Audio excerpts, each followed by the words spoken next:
Legion of Superheroes number 8, written by Paul Levitz, art by Steve Lightful. Last issue was completely disconnected to this issue, so whatever. And this issue picks up in the Medi Center of Planet Zardon, where a couple of villains, who I don't think really have any names, are attacking some scientists, basically asking for a piece of tech. And apparently it's the gold master for nanoamp number 108, which apparently was used for some very bad thing, and now it's being kept in lockdown. And these scientists are proceeding to be killed one by one until finally one of them gives it up and points over to where it is. These villains break in. One of them's name is Sitka, I guess. And they break in, and it's just a little orb-looking thing. But before they can get their hands on it, Invisible Kid busts in and starts stealthily taking them all out. And they start firing randomly, trying to get it. One of the villains with 3 eyes and looks like a monkey grabs it and runs out the door. And he's like, all right, come and find me if you can. And then the other villains continue to fight, but because they are apparently very untrained, Invisible Kid tricks them into attacking each other, and once they're all knocked out, he shows himself. Scientists trying to thank him, but he's like, yeah, okay, look, there'll be a time for that, but did they escape with the computer circuit from that Brainiac 5 had given you that is being used for my sister's care? Which, what? Like, when was that a thing? But regardless, they're like, no, something even worse. So then we cut to Mon-El and Ultra Boy, who are out in space trying to find this guy and wherever he got to. And so they're looking around. Finally, they discover him hiding inside of a ship and like a bunch of abandoned ships. And they bust in, find the guy. He starts firing off like energy bolts, but these are literally 2 invulnerable men. So they just come in, knock the guy out, and grab the thing that they were looking for. But as it turns out, they took just a little bit too long, and this guy managed to duplicate the master and send it to a whole fleet of drones, all of which, like, there's so many of them that even if they move as fast as they can, it's almost a guaranteed chance that something's going to get by. So they finally reveal what this whole thing is about, and as it turns out, this is a chip that was used to create Tharok. And Tharok is apparently a member of the Fatal Five, which is an evil Legion team. That's what I got. That's all it is. And as it turns out, this book actually has 2 stories in it.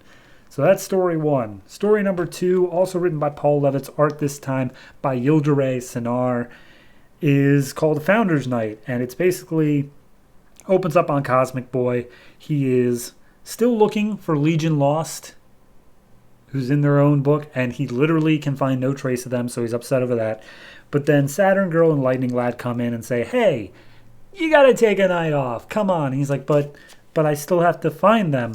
And Brainiac 5 comes in and says, yeah, you've been sucking at that the whole time.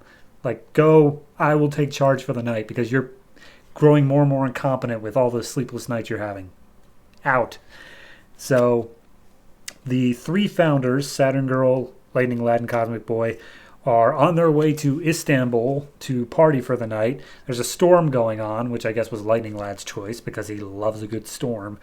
And they make their way over into a dance club where inside is Night Girl, who I guess had a thing with Cosmic Boy at some point, and so they start dancing. And Saturn Girl and Lightning Lad are like, yeah, awesome. We're showing him a good time. And then Lightning Lad gets a ping from Brainiac 5 saying how the storm, because all weather is like not naturally, it's artificially made by the cities themselves. So Istanbul made this storm, but it's gotten so nasty that it's resulted in a feedback loop that is threatening to destroy the weather tower. So Lightning Lad, despite the fact that he's an off-duty Legionnaire, he goes and he redirects the lightning from around the tower, and he has to do that pretty much all night until the storm passes. So in the morning, he's like, ooh, all right, hard night, but I did it. And then Brainiac 5's like, oh, while you're in the neighborhood, and he's like, Brainiac, no. And he shuts it off, and he has one last dance with Saturn Girl as they look over and see Cosmic Boy also enjoying himself. And there you go. And also, I guess, him and Saturn Girl have a thing. I was unaware of that, but yeah, they have a thing. Okay. Yeah, it's fine. You know what I liked about this story? You know what I liked about both these stories? I didn't have to follow 18 plot lines with 36 different people in them. Plot 1 literally was just Mon-El, Ultra Boy or Ultra Lad, whatever it is, and then the Invisible Kid. 3 people. Second plot line, 4 people. All very well established people at that. And you gave me the name cards again. I can see their names and know who they are and their abilities. This is all I ever wanted. That's all I ever wanted you to do, Paul. Thank you. Finally. It's fine then. Like, it's obviously neither of these stories is particularly like, wow. Sure, you're setting up the Fatal 5 in one of them, and that could be interesting going down the line, but whatever. This is literally the most prologue, prelude-ish issue that there could possibly be, where it doesn't really do anything. And then the Founders Night thing, just, I don't know. It just feels like maybe he got a note saying, hey, can we focus on the Legionnaires that people actually, know about? And so we got this story where it's the Legionnaires that even I know about because they are the Founders. So, yeah, it's fine. They're all okay, but nothing stand out great. Yoda Ray's art, I would say, is pretty good.